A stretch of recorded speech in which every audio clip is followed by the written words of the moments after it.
കൊല്ലം കരുനാഗപ്പള്ളിയിൽ ഗുണ്ടാ നേതാവിനെ വീട്ടിൽ കയറി വെട്ടിക്കൊലപ്പെടുത്തി. കരുനാഗപ്പള്ളി സ്വദേശി സന്തോഷാണ് കൊല്ലപ്പെട്ടത്.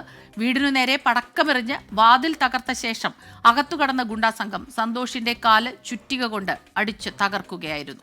ഏതാണ്ട് ഒരു ഉദ്ദേശം 2-2:45 ആയപ്പോഴത്തേക്ക് എനിക്കൊരു കോള് വരുന്നുണ്ടായിരുന്നു. അപ്പോൾ ഞാനെടുത്ത് നോക്കിയപ്പോഴത്തേക്ക് നമ്മുടെ സുഹൃത്ത് സന്തോഷമായിരുന്നു. സന്തോഷിനെ മുന്നിൽ തന്നെ വിളിച്ചത് തന്നെ. ഞാൻ വിളിച്ച് എൻ്റെ അടുത്ത് പറയുന്നത് ഇതാണ്: പെട്ടെന്ന് ഓടി വാ, എന്നെ കുറച്ച് ആൾക്കാർ കൊല്ലാനായിട്ട് വന്നിരിക്കുന്നു, പെട്ടെന്ന് പോലീസുകാരെ വിളിച്ചുകൊണ്ട് ഓടി വരാൻ പറഞ്ഞു. അങ്ങനെ ഞാൻ ബൈക്ക് എടുത്തുകൊണ്ട് ഞാനിവിടെ വന്നപ്പോഴത്തേക്ക് ഇവിടെ ആരുമില്ല. അപ്പോൾ ഇരുട്ടായി കിടക്കുമായിരുന്നു. ഞാൻ അകത്തോട്ട് കയറി നോക്കിയപ്പോഴത്തേക്ക് കാല് വളരെയധികം ഭീകരമായിട്ടുള്ള അവസ്ഥയായിരുന്നു. കണ്ട് നിർമ്മിക്കാൻ പറ്റാത്തൊരവസ്ഥയായിരുന്നു. അങ്ങനെ ആളിന് നല്ല ശ്വാസം പുള്ളൊക്കെ ഉണ്ടായിരുന്നു. അതിൻ്റെ മരുന്ന് നോക്കിയിട്ട് കാണാനും പറ്റിയില്ല. അപ്പോഴത്തേക്ക് പോലീസുകാരും വന്ന് പിന്നെ ഒരു വണ്ടി വിളിച്ച് നേരെ ഹോസ്പിറ്റലിൽ. പോലീസിനെ അല്ലല്ല, ഞാൻ വിളിക്കാനായിട്ട് പോയപ്പോഴത്തേക്ക് ഇവിടുത്തെ അമ്മച്ചിയാന്ന് തോന്നുന്നു. അമ്മച്ചി വിളിച്ചുകൊണ്ട് പോലീസ്. പരിക്കുകളുണ്ടോ? അമ്മയ്ക്ക് പരിക്കുകളൊന്നുമില്ല. നിലവിൽ ഞാൻ കണ്ടില്ല. ഉണ്ടോന്ന് അത് ചോദിക്കാനുള്ള സമയമൊന്നും കേട്ടിട്ടില്ല. അമ്മയെ വെട്ടിയിട്ടൊന്നുമില്ല? ഇല്ലായിരുന്നു പുള്ളി അപ്പോഴത്തേക്ക് നല്ല രീതിയിലുള്ള ശ്വാസമുട്ടലിന് വളരെ വലിയ ബുദ്ധിമുട്ടുണ്ടായിരുന്നു.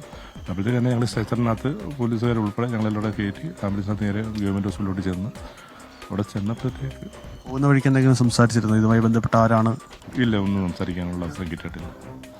ഇതായിരുന്നു അവസ്ഥ. ആളിന് നല്ല ശ്വാസം മുട്ടുണ്ടായിരുന്നു. സംസാരിക്കുന്നതിന് ബുദ്ധിമുട്ടുണ്ടായിരുന്നു.